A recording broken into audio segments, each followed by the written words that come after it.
Kung hindi nyo pa ako kilala, ako nga pala si Kuya Nolds, vlogger ng Lifefront TV na nakabase dito sa Catbalogan City. Mga outdoor activities yung kinokontent ko, pinapakita ko ang ganda ng ating lugar. Isa ako sa mga nagpapatunay kung gaano kaganda ang region natin. Halos maikot ko na ang buong Eastern Visayas pero marami pa rin mga lugar ang hindi ko napupuntahan.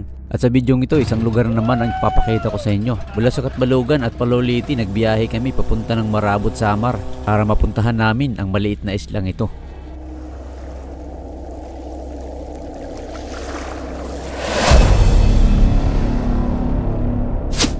Ayon sa mga chismis na nabasa ko sa online, isa itong volcanic rock na tinatawag nilang Marakit-Dakit Islet na kung saan dito makikita ang parola or lighthouse na tinayo pa ng mga Spaniards noong 16th century pero nireconstruct ito noong World War II dahil nasira. Sa katunayan, matagal na namin ito nakikita sa mapa at napapag-usapan. Isang maliit lamang na bato ang makikita sa karagatan pero kung titingnan sa mapa, isa itong malaking bilog. Ano kaya ang meron dito? At syempre magtatanong kayo kung paano namin ito napuntahan. Dito nga pala ang jump off area namin sa may barangay Pinalanga. Dito na rin kami kumuha ng bagka kay na Kuya Tutoy Eder. Kung hindi ako nagkakamali, mga 2,500 yung binayaran namin. Ay, malapad pala, sir.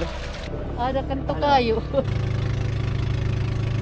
Sinukat ko ang distance mula sa may barangay Pinalanga papunta ng lighthouse. Sumaabot ito ng mahigit 9 kilometers at abutin kami ng 30 to 40 minutes depende sa panahon. Bago namin marating ang lighthouse, dinaanan muna namin itong mga maliliit na isla na malapit lamang sa kanilang barangay, ang tinatawag na Madung-Badung at ang Tooth Island. Parang hugis barko itong unang rock formation na aming nadaanan. Ito yung mga pormadong bato na nakikita natin sa laot mula sa kalsada kapag nagbibiyahe tayo papunta ng Eastern Samar. Itong pangalawa naman ay tinatawag na Tooth Island. Hindi ko kalain na ganun pala sila kaganda kapag sa malapitan. Para siyang bato na nakatungtong din sa isang bato. Napakagandang pagmasdan. Ang sarap ngang umakyat tapos tumalon. Kapag titingnan mo dito sa my side, para siyang ngipin. Kaya tinawag siyang Tooth Island. Kapansin-pansin din kung gaano kakalmado ang dagat ng pagbiyahe namin papunta sa may lighthouse. Kaya enjoy na enjoy kami at smooth lang ang aming biyahe. Pagkatapos siguro ng almost 40 minutes, narating na namin itong maliit na isla.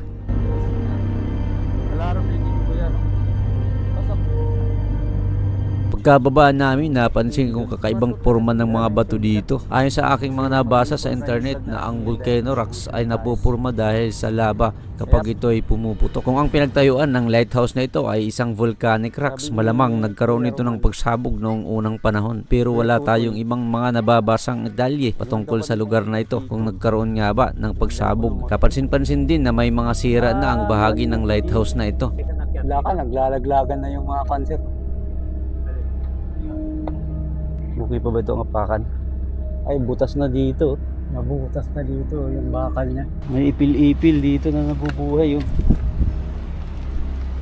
Yung isla na ito, yung islet na ito, nasa kalagitnaan siya ng Marabot, Eastern Samar at saka yung Leyte. Pero bawal po yung mga isla dito ng mga illegal. So mamaya baka mag-try kami ng mamingwit. Try namin kung makadali kami ng isda. Panahon pa ng mga Spaniards ang pagtayo ng strukturang ito at inayos din ito noong World War II dahil sa malaki na ang sira at wala na ring lagayan ng mga equipment. Kapansin-pansin din ang pagkasira ng malaking bahagi ng bato na pinagtatayuan nito. Hindi lang ako sigurado pero baka nadali ito nung panahon ng Yolanda. Parang pabagsak na. Palayo ka pala dito. Ano? Palagi ko, ganito rin yung bato na yan. Diba? Siguro, no? Yun na nga yan. Mga structure nga dito na wala, sir. Kalahatin na. Naglakad kami dyan, kayo pa paganan. Ako rin. Ikaw rin. Hanggang na kabila lang bumalik. Nagsisilbi itong shelter ng mga mangingisda at tahanan na rin ng mga iba't ibang ibon at wildlife dito sa dagat.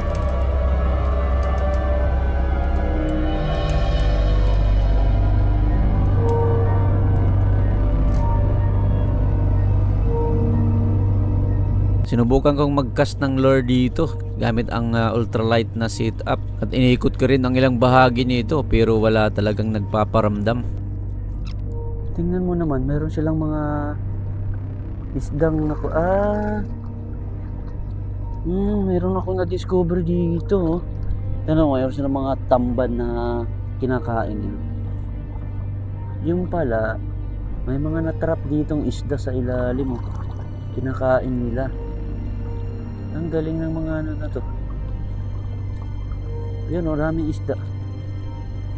Mga trap sila ng mga isda. Pinakain ng mga... Yan o, meron pa natira. Nakakain to para. Yun o, may mga hawak silang isda. Ang galing. Maganda palang pain yan, no? Dami, oh. Magandang pain. Ba't hanggang dito sa taas? Hinakot sila ng mga kuwan yan. Walang nagpaparamdam. Parang wala yatang mga ano dito. Obvious na siguro ito. Obvious na. Ha? Obvious na. Abuse ba? Ayan, maraming mga ganitong klaseng ori ng crab dito sa isla. Uy, wala na. Nagpakamatay siya. Dahil wala kaming mahuling isda, sinubukan kong sisirin yung ilalim, baka natutulog sila.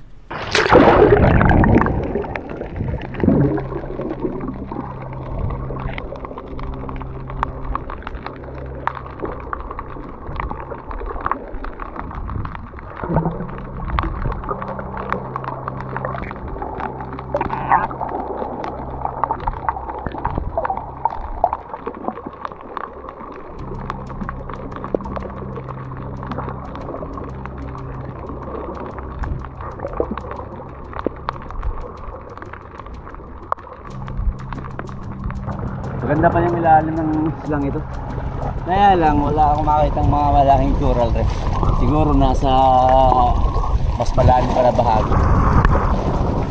Pagkatapos ng ilang oras ng aming pag-explore ng isla, nagdesisyon na kami na bumalik na sa mainland ng Marabot. Kung gaano kakalmado ang dagat at ang hangin ng aming papunta dito, kabaliktaran naman ng aming pabalik. Pauwi na kami.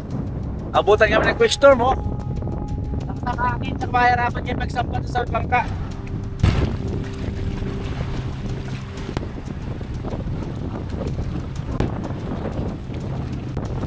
Yan. Abutan kami ng sapas ko.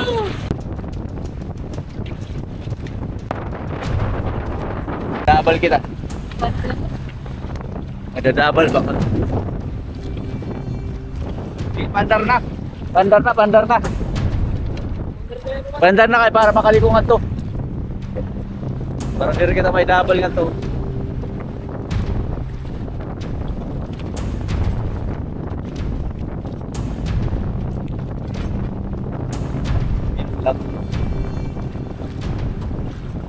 Pa-andar. Nice. Just right in time. Lapit na doon, oh. Ano? Ayan na. Roller coaster tayo ngayon. Oh, malaki ano. Ano?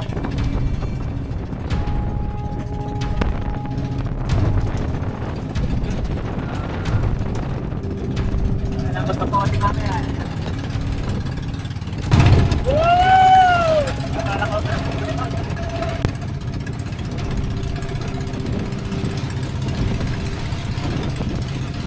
Buti na lang, malapad yung ano, yung motor.